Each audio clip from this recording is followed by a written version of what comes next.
Right, so the world of technology, particularly in Silicon Valley, has moved from this concept of a test engineer, which is defunct, to the idea that we can automate most or all of our testing.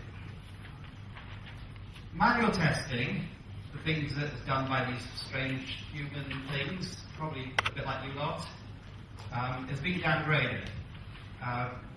The pay grades in these companies change based on how competent you are at programming, and the test engineer is on a lower pay grade typically than the one who can write automation. The interview process internally that goes from test engineer to software engineering test involves interviews and reviews and approvals. Going the other way, welcome test engineer. You didn't quite make it as a software engineering test, software developer, come and join us. We're friendly, we don't actually know what we're doing, we sort of poke phones with our fingers. But that's pretty good because people pay us for that. However, we've got these things called agile projects. How many of you have been working on something called agile? Any of you? Some of you? Quite a few of you. So agile is where we've moved to this world where software is predictable. We decide at the beginning roughly what we're going to try and do at the end. So the idea we don't know what we're doing, but we want to do it quickly. We want to learn quickly, and we do this by having time boxes of somewhere between a week and a month, and we plan what we're going to do at the beginning, we do a little bit of work, and we check it at the end, and we make sure it's totally done. So there's not only half done or 90% done work, it's either finished or it's not finished, and we learn at the end of that little phase. So at the end of the week, at the end of 2 weeks, at the end of the month, we learn from what we did, we try to improve. This technique seems to work. With mobile then, with development, what we find is that instead of having one release per month or per 3 months, we actually have one release per week. And that's one external release. We internally may have 10 releases or 10 builds per day. Has any of you tested a mobile phone application? Okay, a few of you. So testing a mobile phone application, installing on the phone can take 10 minutes. The build machine can have another version ready for you before you've installed the previous one. So we can't have humans testing every build. It simply isn't practical. So automation is essential to enable us to do this sort of testing. Has any of you used one of the development tools to make a mobile app? So Android, okay, so very few of you. About 10 years ago, when we wanted to write software, we got a compiler, or we got some sort of thing like Visual Studio in IDE, and in there we got a compiler and some other tools. We didn't get testing or test automation. Testing and test automation was separate, it cost money, and you bought it. With mobile, roughly at the time that Android came about, for the first time we got testing built into the SDK. We could write test automation using the tools that came for free from the company who provided it. Now this changed the tools market significantly, and with Android at the moment there's something like 7 or 8 sets of testing tools that come for free with the tools. So we can write everything from a unit test up to a system level test, a test on the phone. So these are some categories of the automated tests. Unit tests are small tests, a few lines of code, intended to test a few lines of code. So small tests to test a little bit of code, and we have lots of them. On a project we may have 10,000, 50,000 unit tests, if we like unit tests. So that's a lot of them. They have to run quickly, they have to run within a second or 2 seconds to give the feedback to the developers while they're developing the code. Continuous builds is a process that says we're going to automatically build the software every time the developer thinks they've done something useful. So the developer checks in some code into the source control system, and then automatically another program builds that code and sees if it first of all compiles. Now this sort of feedback is important because, again, traditionally, we didn't even know if our software worked at the end of the phase. At the end of 3 months, the developers would get together, combine the source code, and it wouldn't even build. So this was a big problem for us. We can now build that code, typically within 30 seconds to a minute, automatically, night or day.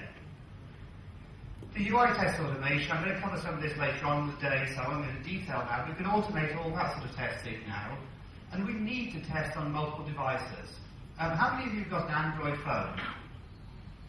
Okay, quite a few of you. How many of you noticed that the stand outside at the back that has phones? called Q something or other. So Q something or other, I'm sure they'll be offended because I can't remember their name, have about 10 phone models on that desk. So if I want to test my software on Android phones, if I only pick that manufacturer, that's 10 phones I can see on the desk, and they've probably got more than that. And I personally have got about 30 Android phones, and between you, you've probably got 30 more Android phones. There are a couple of thousand Android devices out there today. So we can't just test on one of them and hope it's going to work on all of them. That doesn't hold true. And I was reading an article yesterday that says the best companies in the industry are testing on somewhere between 200 and 700 phones. Now, there's roughly a couple of hundred of us here. So imagine that I want you to test on 700 phones. How many phones do I need to give to you? It's about 3 each. So that's all of us have to use 3 phones at once just to do the testing to keep up. We just can't do that.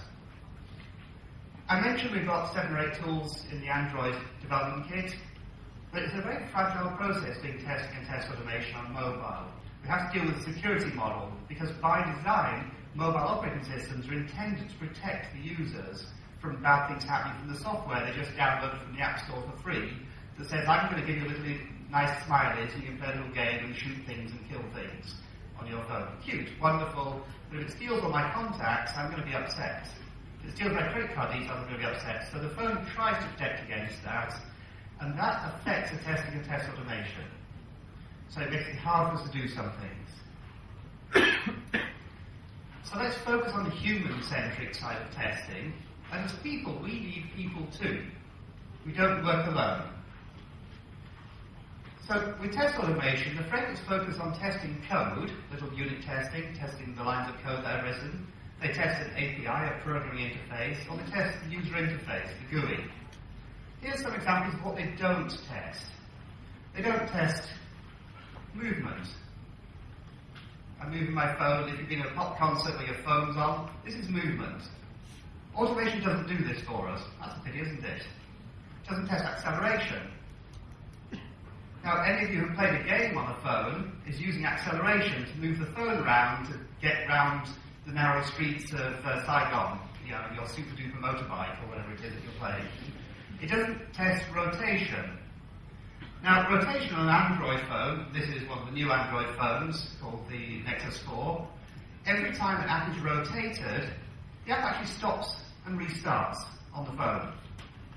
If you don't know that, as a tester, you don't know the sort of bugs that causes. Something as simple as a rotation. Location, we're in Saigon, I think. Good. Alright, so if I'm testing some software that cares about where it is, like mapping applications, I need to test the location. But with automation, it's very hard to test locations. If I want to pretend to be in Paris, or pretend to be in Tokyo, or pretend to be in San Francisco, this is hard to do with automation. The whole tactile side of it is the feel of the device. They don't know what haptics is. Haptics is the feedback, which is vibrational feedback. So it's when you touch the phone, it vibrates a little bit to indicate you've touched a button.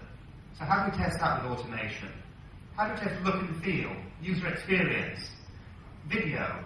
I used to work on video, by the way. So testing video using automation is just about impossible because you can't detect things like flicker or jitter or delays. So all of this... Oh, we have a friend. Does this one pay? Right, okay, well that's perhaps a visitor from VISTACON past. Anyway, so the whole thing about gestures, multi-touch. You look at your test automation for things like that gesture. It's like you take the phone. like you Right, that's my test, that's my movement, you see. And the other thing is, it clearly doesn't do something about light and dark, but I think that's a bat. Anyway, so the camera is an input device and it's hard to test. Chatting to Mark, I'm going to recommend you go to Mark's talk, which I think is tomorrow, talking about quality of experience. Because the ultimate measure of the quality of software is the user happy or not? If the user enjoys using the software, you've got a customer. You've got a customer who's going to use it in future. So forget all this functional testing, forget the performance testing, forget the usability testing, until you realise that quality of experience is the most important thing that we need to care about. It's very, very hard to automate this, and it's essentially subjective.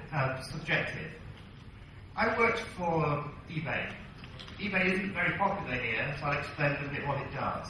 It enables people like you and me to buy things and sell things from each other.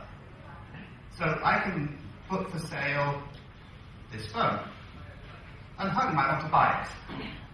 So I put it for sale, and Hung decides to buy it, and he uses the website, and he hates the website because he lost the bid. And he blames the website because he lost the bid. And perhaps for Mark, who's sitting in the front here, Mark loves eBay because he's sold all the junk that he brought from America. Repurposed, beautiful American antique original items, including an old iPad. So he loves the site, but it's nothing to do with the quality of the software. It's to do with his human experience of it and his expectations. And this has had a major impact on the quality of software. This is a little quote. It's a small quote from an article I encourage you very strongly to read by Michael Bolton. I hope most of you know Michael Bolton's work in testing, and if not, I encourage you to read it. So he's talking about emotions in software testing. And the article starts with a discussion between two people where the test manager says there's no room for emotions in testing. And you may have heard this, leave your feelings at home when you come to work. You're a professional, you're supposed to be doing professional work. And the point he's making is that actually emotions are all important in software testing. And he talks about it generally in software testing. But in terms of the product, he says an inconsistency between the product and or the document may be surprising, frustrating, or annoying to that person. But what really matters is the inconsistency between the product, what's being delivered, and the desire of the user. So if I have low expectations of the mapping software, if I expect it to have little glitches because I'm in another country, I might be quite happy with something that you're really unhappy with because you want a very polished application. So we have differences of opinion. The other thing is there's a thinking technique called 6 hats. I haven't got time to explain the details, but there is a link, a couple of links at the bottom here if you'd like to read up about it or watch a video, which helps us to do better quality work. And I've applied to software testing for about 10 years now. And the red hat is to enable us to have a direction of thinking where we're focusing on emotions and intuitions. The things we can't justify, we haven't got data for necessarily. And that helps us to refocus on perhaps the things that are most important in terms of the testing. For those of you taking pictures of the slides, you're very welcome, but you're welcome to a copy of the slides as well. I assume they'll be distributed after the conference. So, I've given you all the spiel about automation and humans and stuff, so what do we actually need to do? Well, it's relatively simple to get started. I'll give you a couple of examples. Bugfests are where we get together as a group of people and we test together. Now, what's really important here is to have the people there with us who are responsible for designing, creating the product. So typically this is developers, it may also be the UI designers, because they need feedback from us.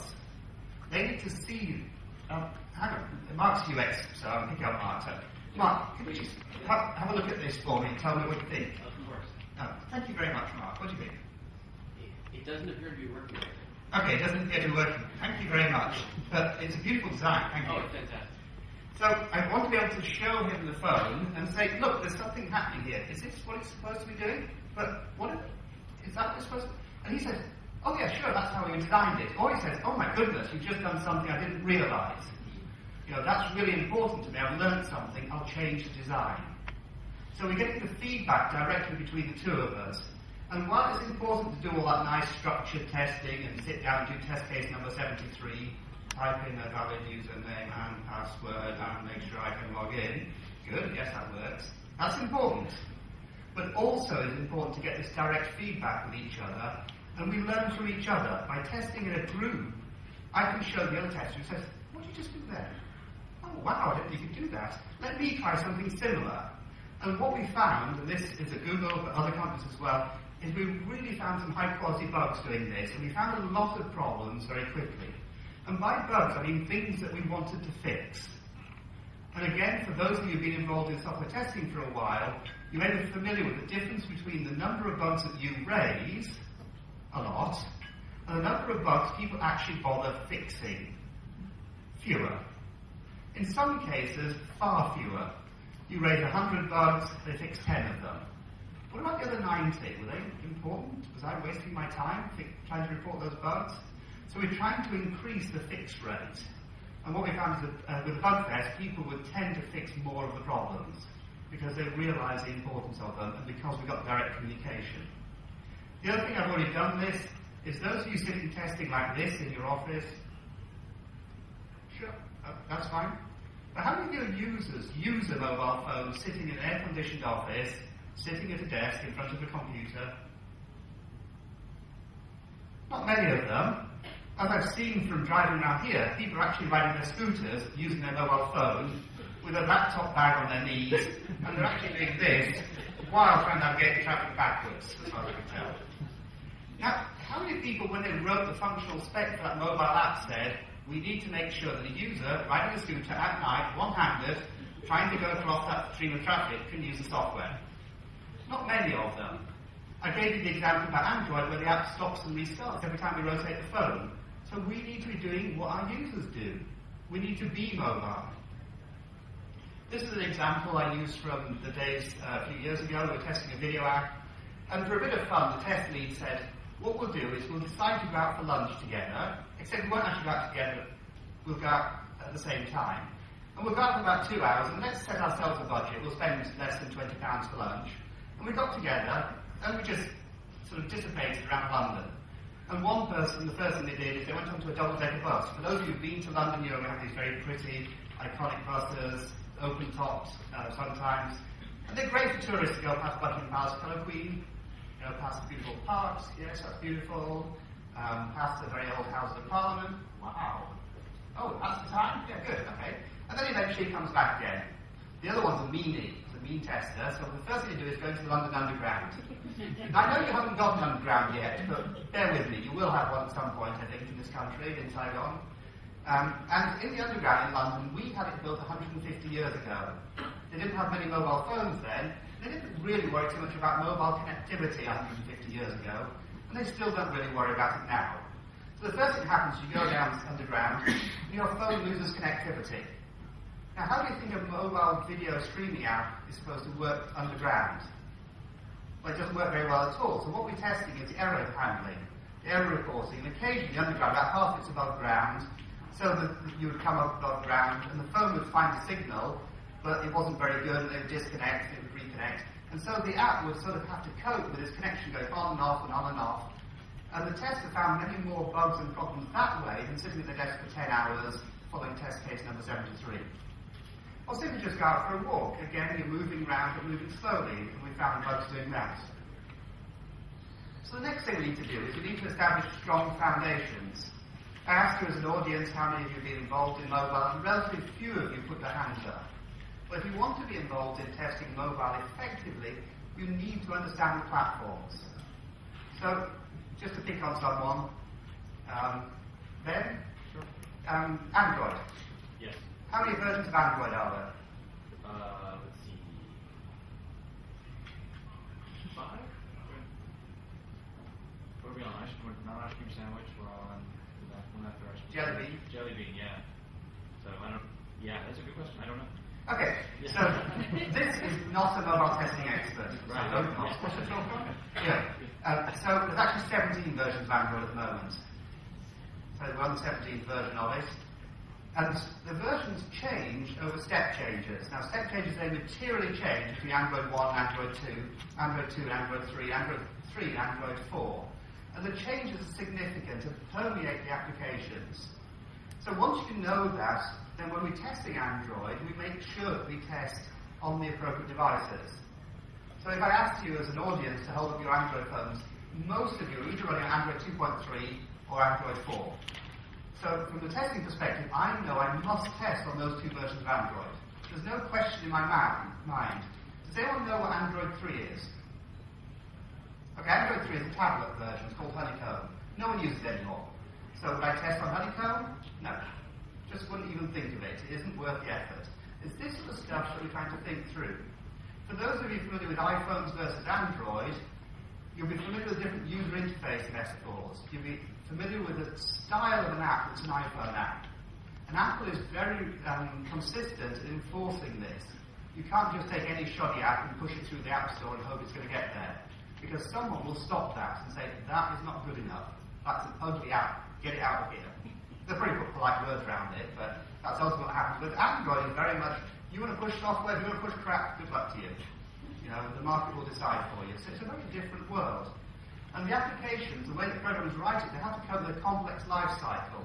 Unlike a desktop computer where we can run 15 copies of the browser and 3 copies of the desktop applications, with a mobile app, there's only one app that's running at the moment. And at the moment it's the home screen. So if I have something like Gmail running in the background, which I do, it's in a suspended mode. So the app developer has to think about suspended mode and work correctly and make sure it preserves data. Bless you, that's the last one. That's fine, I don't mind. And then we need to understand some of the common problems and some of the unusual problems. Now, one of my favourite test devices is this gorgeous little phone here. I won't name it because I'm on video, but some of you will be able to read it or look at it later. I love it because it's a bug magnet. It's slow, it's ugly, it's got a small screen, it's got an unusual version of software that the manufacturer put on it. And that means that if I want to find bugs, that's my favourite phone for finding them. And if the software works adequately on that, chances are it'll work adequately on every other phone known to man. It'll work quite well. The next thing then is insightful testing. A couple of things here. Again, for those of you who don't know about this, I encourage you to read about rapid software. This is work by James Barker and Michael Bolton and a couple of other people. And it's a testing approach that enables you to structure your testing and find problems quickly without lots of wasted energy. Lots of wasted energy writing big test plans that no one really reads, not even the person who wrote it. And it uses this concept of heuristics. Now, heuristics is a kind of fancy English word, but it means something that tends to be useful and tends to help us, but occasionally can be wrong. So a heuristic is that I would make sure I get ready 5 minutes early before I want to go to work. And that normally works for me, but occasionally it goes wrong and causes me problems.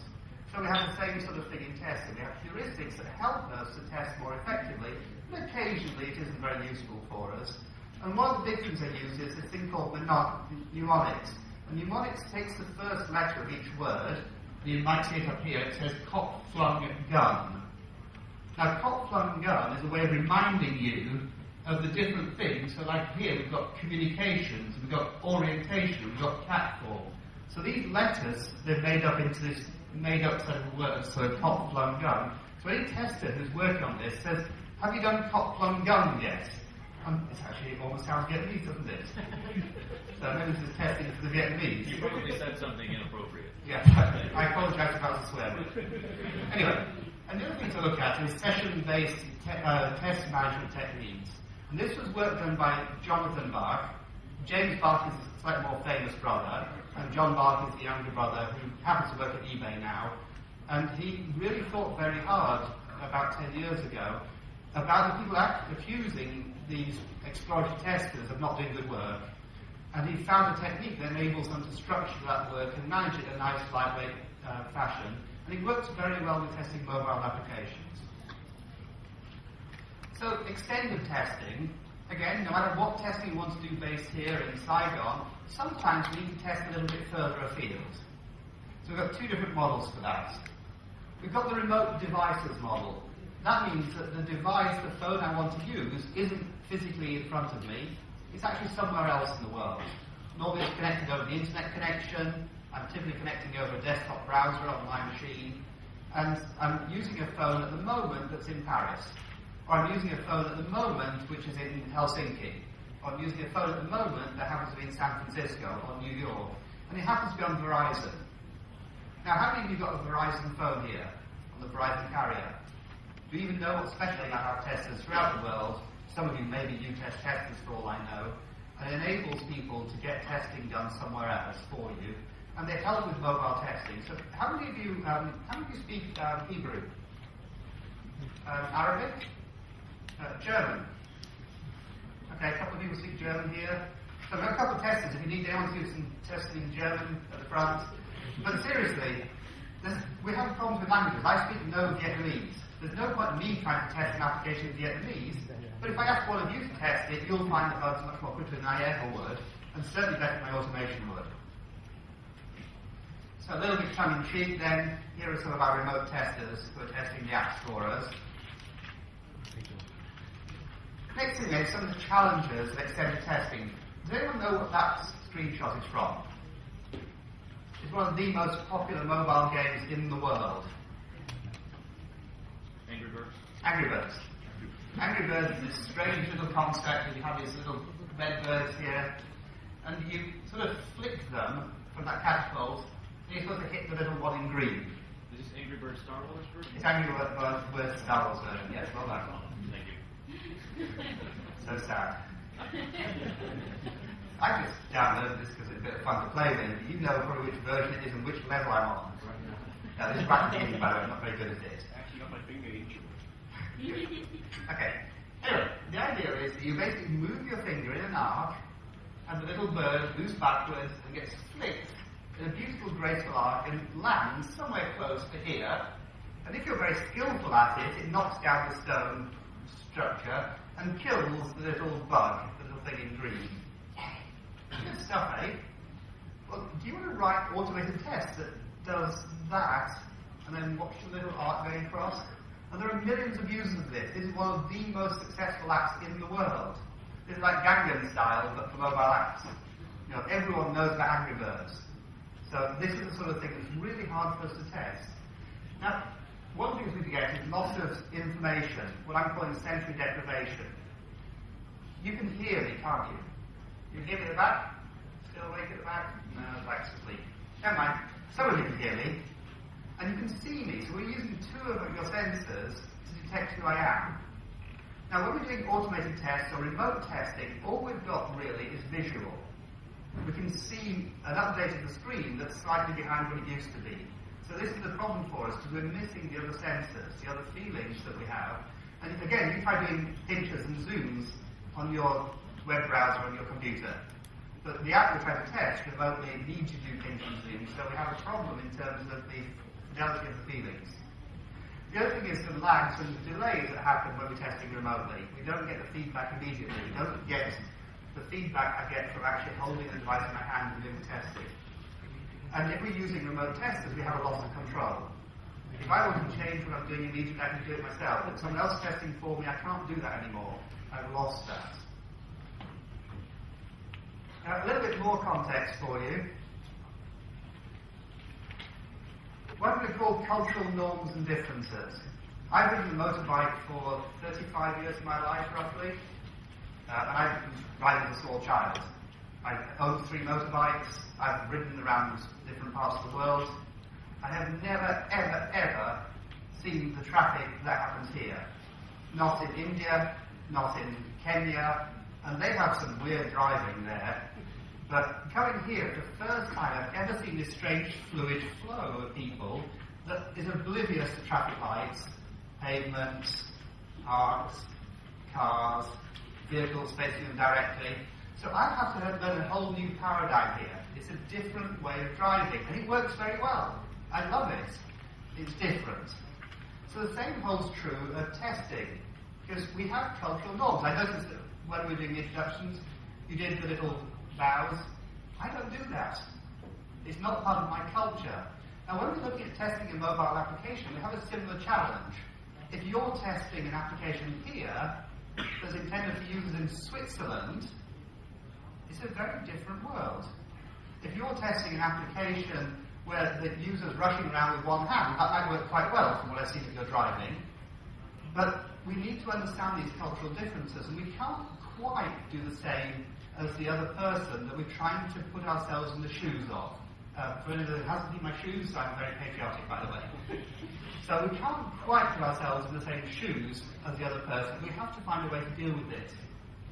Now, I'm looking around the room. Most of you are quite young or very young. So, but for some of us, we've got parents or grandparents who use a phone.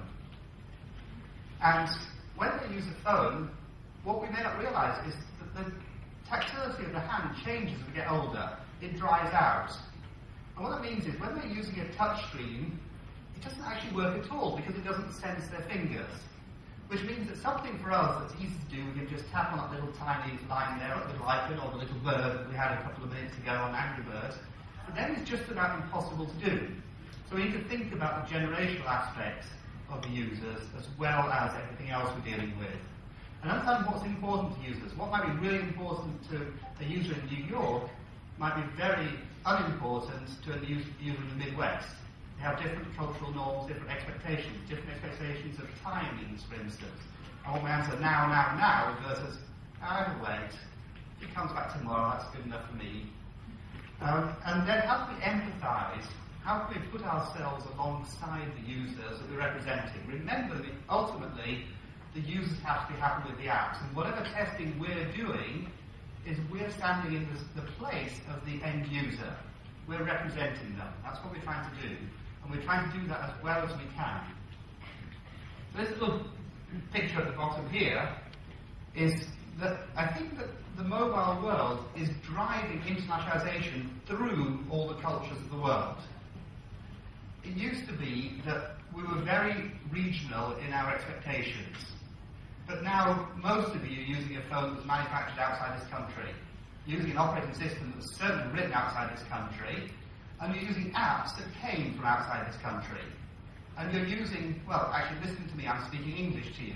So you're learning to live and work in a foreign language.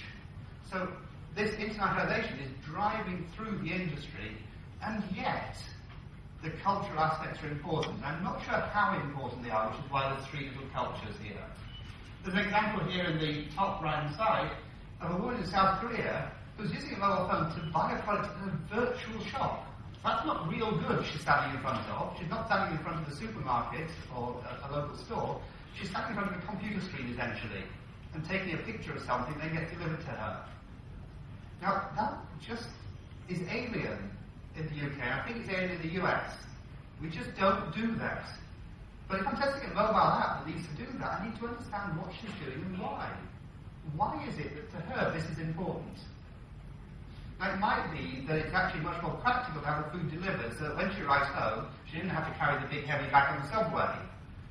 Now, back to the subways, you don't have a subway here. So if you haven't ever been on a subway, you may not understand just the deep human joy of being crushed like a sardine, where you've got 3 carrier bags full of food like this and someone's just stood on one of them.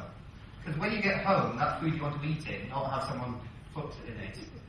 Now, the other thing is, these are all from today, by the way. All these, I'm picking these articles from today. So this is GSMA, which is the global standard to do with mobile phones. Say that mobile privacy is a really important thing for users in South America. And it's such an important thing that it means that the apps aren't getting used by the users. If you go to particularly the US, there's very little concept of privacy. I put all my data on Facebook. What the heck do I care that anyone knows my name, my age, and all the rest of it, and all my 15,000 friends? It's almost a sign of glory that you've got more friends than someone else. And you share everything. Whereas if we take the same apps and we take them to Latin America, it turns out that they're a bit more cautious about this. So we need to think about the cultural aspects when we're doing testing, because what might be considered good in one region of the world is not good in another region of the world. And this is my favourite ever mobile phone experience. And favourite in the way that you remember that bad day when you missed the trip, I'll say the aeroplane, I don't know how many of you fly, but you arrived at the airport slightly too late and realised your flight's just left, and the next one's in 13 days, as I had once in my life. I found the next on holiday, and the next flight out was the day they were coming back. That's an experience I will never forget, and my family will never let me forget. So this phone is the same sort of experience. Most of you remember the iPhone, this strange little game-changing device. I worked at Google at the time, and what you notice is when the iPhone came out, every manufacturer stopped what they were doing in the mobile industry and said, we need one of those. This is BlackBerry's one of those. It took them a year or two to make, and it's a touch screen. First touch screen of BlackBerry, brilliant, excellent, wonderful. And you touch the screen, but for some strange reason, any of you who've got a touchscreen phone like this, you may realise that it actually detects your fingers. It uses capacitive technology to detect your fingers. Occasionally use resistive, but typically it's capacitive technology to work out where your finger is. Well, this phone wanted you to push the screen in. It had this clicky, rockery, horribly feeling. And people I was working with said, you have to try this phone. It's awful. I refused to believe that it couldn't be that awful. And eventually someone gave it to me. And I touched it, and it felt horrible.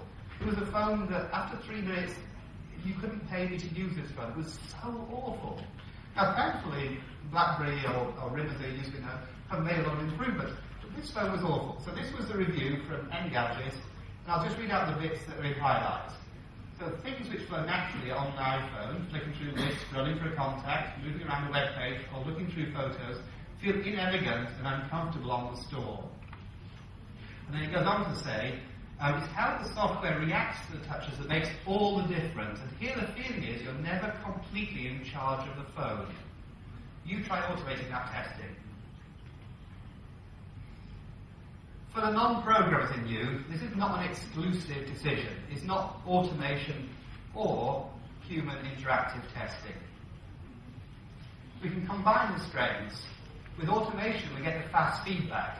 I write the automated test, so I get feedback within a couple of seconds for the unit tests, less than 30 seconds for the UI tests, and a minute or two maximum. So I'm looking for feedback in less than the time it takes me to drink a cup of coffee. That's what I need from it. And the focus is on the technology and the developer aspects of it. So I want to know, does my technology work? Does the developer develop the code, that's me in this case, that actually does what I thought it's supposed to do? The interactive tests are exploratory. We're looking at the rich interactions. We look at what happens when I touch the screen and pinch and zoom while moving the phone around, and the dynamic aspects of usage. We're looking at the remote testing. It's very difficult to do this without the human being involved. And then we combine the two. So we can have the way that we prepare the phones automatically through software. For those of you who need to install a particular version of the operating system, you don't want to sit down and do this by hand. You can run a little script, it puts a new version of the operating system or the one you want on the phone, and then we go ahead and do the testing. So a lot of the hard work is done for us, just magic happens. It's a bit like food arriving here. We eat our food at lunchtime in about 15 minutes. But it's probably spent 3 hours of preparation. Someone spends another hour cleaning up afterwards. We don't care, we just eat the food. So we can use automation to do the equivalent. It can do the preparation, we can do the testing, we can hand it back to automation that gathers the logs and does the post-processing and generates the results for us. And we need just to learn when to delegate to automation and when we need to be in control of all this. For those of you that are still interested, here's some books that you might want to read. I've sort of categorized them. There's a couple of these books here. The e-version is available online, but this is the print version. It's a cute little book.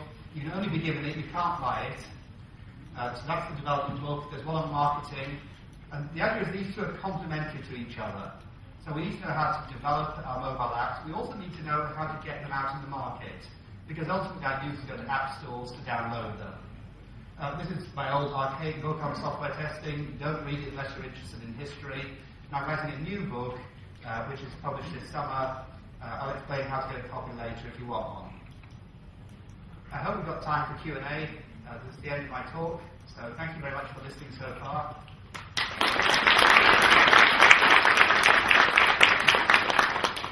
And someone who's in charge will decide what we're doing about Q&A. That's probably you.